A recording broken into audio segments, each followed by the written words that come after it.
Hey, welcome to Integrative Preparedness. I'm Steve Smith. Woke up today, checked the news to see news of a couple of big wins in the fight for freedom and liberty and personal choice in the jab uh, situation. I know that many of you have kept up.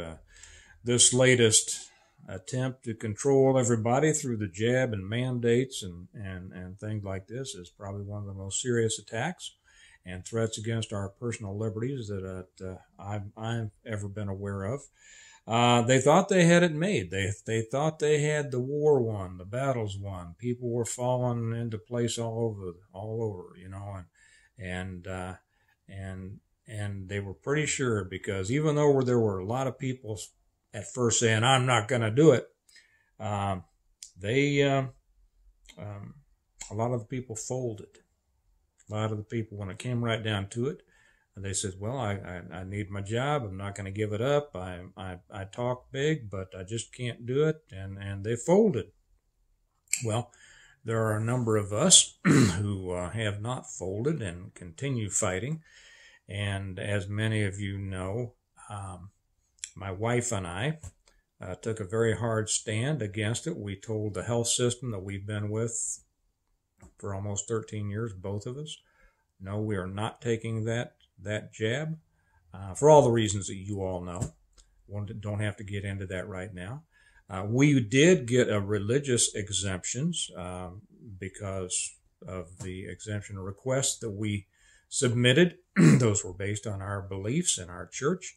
And I was happy to see that everyone who submitted religious exemptions based on the stance of our church, Stonemont Church, were given religious exemptions. Now, one of the stipulations with those exemptions that we would have to submit to weekly testing, and we also declined to do that. And our position is, and we have filed grievances against that.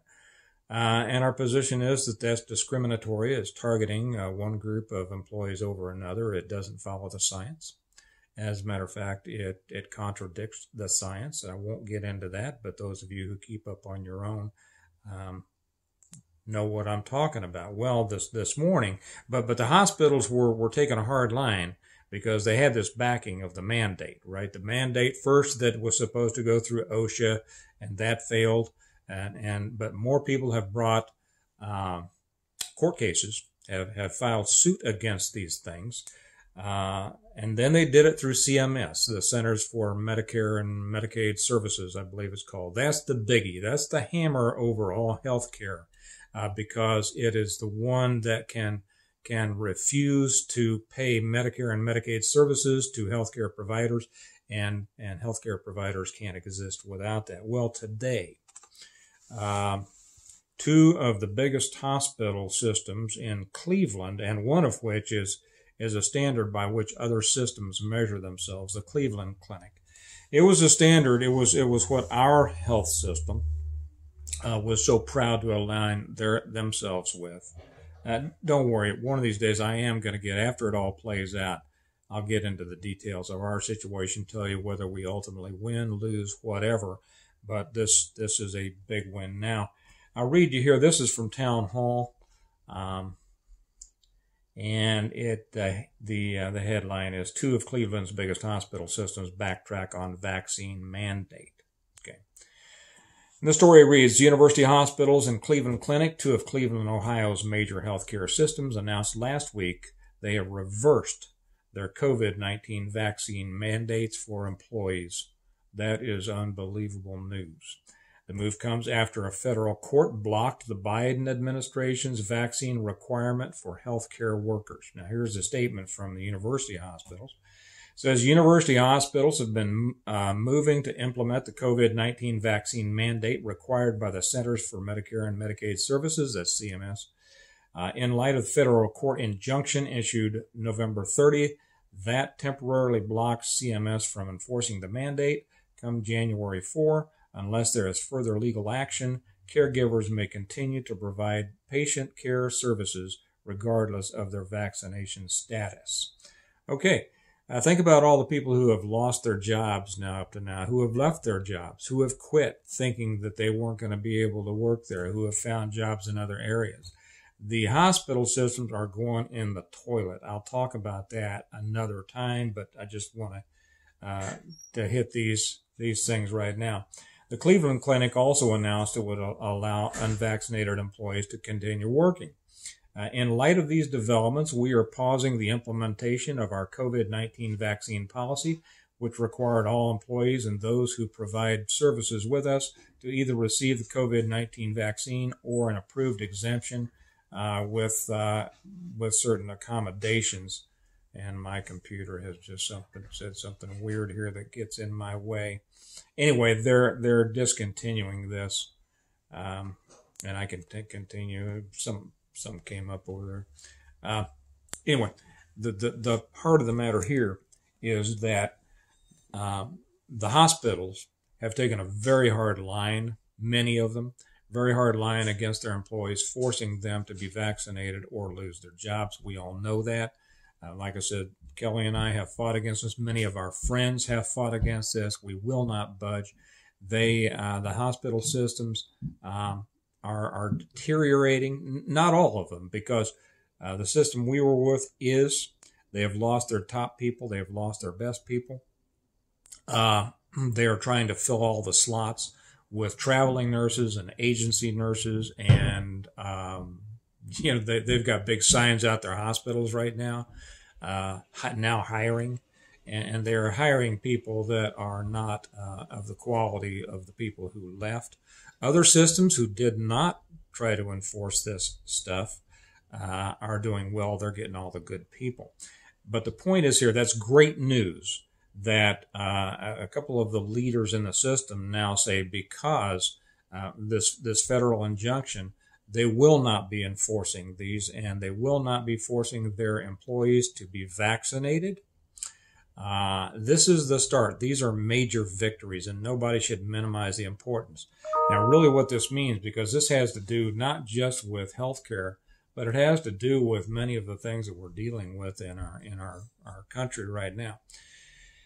Too many people give up, and they think that, what can be done? We seem to be getting hit right and left, and what can possibly be done? And people have a tendency to just kind of give up and pull in their horns. And that is not what should be done. People need to stand up. They need to resist. They need to fight. They need to take every opportunity. One of the reasons that I'm going through the whole grievance process is because whether I win or lose this, I get to state my position. I get to come back at them and tell them why they're wrong. Okay, I'm not just going to curl up in a ball, and neither should anyone else, and go, oh, boo-hoo, that's not fair. Well, if it's not fair, then fight back. Okay, stand up, file your grievances, be ready to file lawsuits, because that's what's coming too. At the end, all these people who have lost time and lost wages and lost benefits and all that, as more court cases come down the road, if they come our way, there are going to be some huge, huge lawsuits down the road. And if it comes out our way, it's going to teach these employers, these hospital systems, and other employers who went along with it. It's going to teach them, where the real power lies. And they won't be so apt to be the strong arm and the hammer of the government as they have been in the past, thinking that they were covered by that government. We've got the wrong people in charge. Obviously, we know that. We've got morons in charge of things that couldn't make it out here in the real world, running a real business. The government and these not-for-profits, and of course, once they get into these untouchable corporations, we know they're in it for the money. It's not like we don't do things for money, but they're in it for the money at the expense of people, and they don't care. But back to my point, in that is, it is important to stand up and resist. It is important to fight back at every step.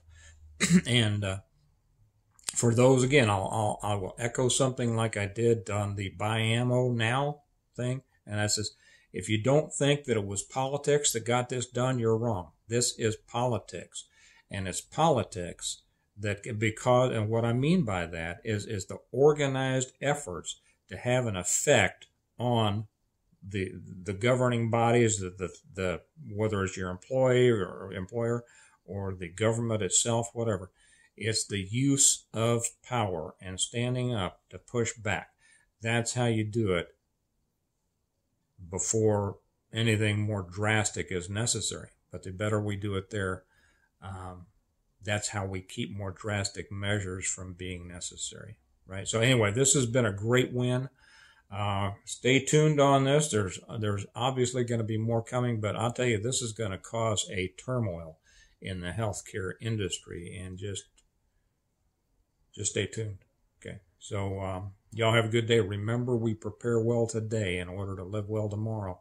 And part of that preparation is standing up, having an effect, letting your voice be heard.